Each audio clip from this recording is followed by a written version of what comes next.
eh ben, écoutez, tant qu'on y est, là, on a décidé de faire les macroutes. Les macroutes, les losanges, là, les gâteaux en losange à la semoule et avec un cœur d'amande. Donc là, on aura pour 1 kilo de semoule moyenne, on aura besoin de 250 grammes de beurre paramoli mais fondu. Là, il est en train de fondre. Après, on va le laisser refroidir, il faudra patienter parce que là, j'ai compris pourquoi il faut attendre, le laisser refroidir, sinon on va se brûler les doigts. L'eau de fleur d'oranger mélangée à de l'eau pour pouvoir mouiller au fur et à mesure, comme le couscous en fait. Et le beurre, voilà. Une pincée de sel. Et pour ce qui est du cœur du makrout, du makrout, toujours la même aqda, c'est-à-dire la même farce que celle des cornes de gazelle qu'on a préparées tout à l'heure. J'espère que ça va nous suffire, ça, je pense. Bon, là, parce que les cornes de gazelle, c'est combien? 500 grammes qu'on a fait? 1 kilo. 1 kilo aussi. Oh, franchement, on est ambitieuse. Donc, semoule, 1 kilo de semoule. De gros sel fondu. Et on imprègne la semoule de beurre au fur et à mesure. On en met bien partout. Donc, ajoutez le beurre au fur et à mesure qu'il en faut, que ça s'assèche. Jusqu'à ce qu'on puisse ramasser. Et puis aussi mettre le beurre, la dose qu'on a prévue. Même si il y a ce qu'il faut. Du bout des doigts.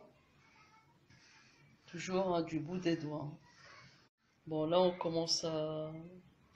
commences à ramasser, là. Hein? Voilà. Et si c'est trop... si tu n'arrives pas à ramasser, donc on a notre ravier avec de l'eau de fleur d'oranger et de l'eau. La difficulté, c'est de ramasser la pâte. Voilà, c'est surtout ça, quoi, l'exercice. On essaie tant bien que mal de faire les boudins, là, pour faire nos macroutes. Ça a l'air de tenir, mais toute la difficulté, en fait, on va le voir. Après, bon, on va mettre la farce à l'intérieur. Là, ça fait combien? Ça fait au moins 3/4 d'heure hein, qu'on est là-dessus. On va mettre la farce tout à l'heure. Et on verra, en fait, c'est à la friture du gâteau qu'on verra si on a réussi la confection de la pâte.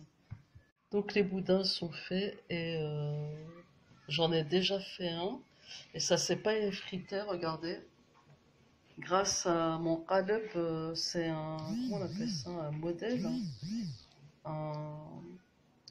Bon, vous allez voir, c'est pour faire la forme du losange et ça s'est pas effrité. On continue l'aventure. Donc, on forme un canal avec le pouce. Donc, voici, j'ai pris un boudin. On appelle ça comme ça. Dans la famille, on appelle ça le boudin. Voilà. Et je vais me confectionner des makrout. Hop, là je fais le passage pour ma farce. Ça se craquelle un peu là, parce que c'est quand même de la pâte brisée, je pense. Ah non, c'est pas de la pâte, non mais n'importe quoi. C'est la semoule. Ah, je m'embrouille avec les cornes de gazelle. Bon, là je vais mettre ma farce que j'ai mis en vermicelle. Hein, en saucisson, là, après le boudin, là, le saucisson. Voilà.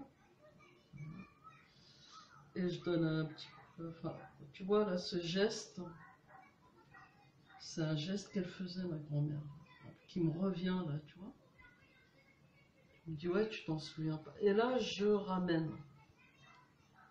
Là, je ramène. hein. Tout le temps, je ferme là mon canal. Je sais pas comment dire, c'est une question de gestuelle, hein. Voilà. Là, je tape pas dedans. Mais voilà. Là, c'est le dessous du boudin. C'est comme dans les... Comment on appelle ça, les bonnes tôles. Voilà. Là où c'est là que j'ai mis la farce, hein. Vous en souvenez-vous?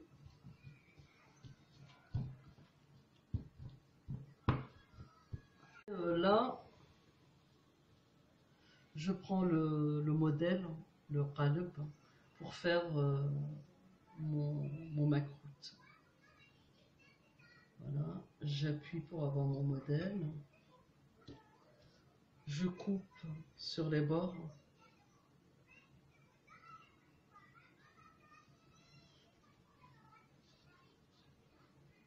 Hop, je coupe encore sur ce bord.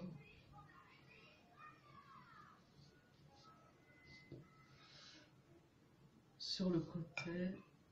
Et là encore, je pense qu'il est là le côté. Et je suis le modèle pour mon losange. Voilà. Et voilà.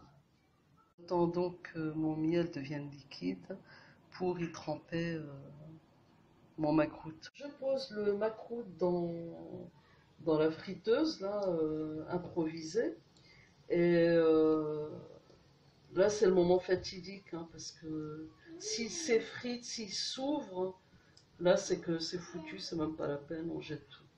Ils n'ont pas craqué, hein. Bon, ils se ressemblent pas tous, mais franchement, ça n'a pas craqué, ça s'est pas effrité dans lui.